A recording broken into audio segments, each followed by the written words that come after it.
একজন বিক্রেতা একটি বইয়ের বিক্রয় মূল্যের উপর 5% ছাড় দিয়ে ক্রয় মূল্যের উপর 25% লাভ করে।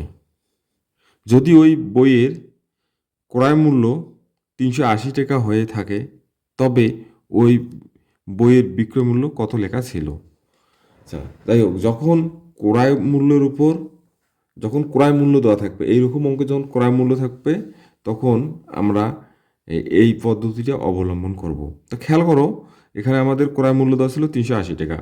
দেখো, প্রথমে বলা হয়েছে কি 5% ছাড় দিছে, ছাড় দেওয়ার পর 25% লাভ করছে। লাভ করাতে মানে 25% লাভ করে, তখন ওই বইয়ের গায়ে মানে কত টাকা লেখা ছিল, এটা আমাদেরকে আহ, বাহির করতে হবে। দেখি কিভাবে বের করা যায়। তাহলে তোমরা এখন খেয়াল করো যে কোনো কিছু যদি আমরা লাভ ক্ষতি নির্ণয় করতে যাই, তাহলে ক্রয় মূল্যের উপর করতে হয়। তাহলে আমরা ফার্স্ট আমরা লাভের কাজটা করি। তাহলে 25%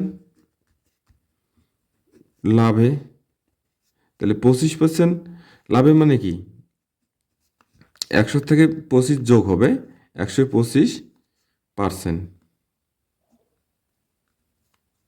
ঠিক আছে, এখন এটা কিন্তু টাকা না, এটা কিন্তু পার্সেন্ট। এখন তোমরা খেয়াল করো যে এই 125% যে হইল কত টাকার উপর, এই 380 টাকার উপর। সে কি 125% লাভ করলো কত, 380 টাকার উপর।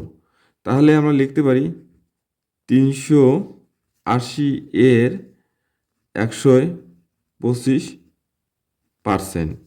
এখন তোমরা খেয়াল করো, 380 এর 125% মানে কি, উপরে 125, নিচে 100। আমি সময় সেভ করার জন্য ক্যালকুলেশনটা করলাম না।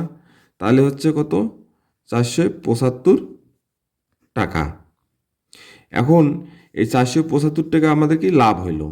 দেখো খেয়াল করো, এটা 475 টাকা আমাদের লাভ হইলো। এখন বলছে কি, এই 475 টাকার উপর 5% ছাড় দেওয়া হয়েছে। কত পার্সেন্ট, 5% ছাড়। তাহলে আমরা লিখতে পারি 5% ছাড়ে, তাহলে 5% ছাড় দিলে কত হবে, 100 থেকে বাদ দিব 5, তাহলে হচ্ছে কত, 95। এই 95%, ঠিক আছে।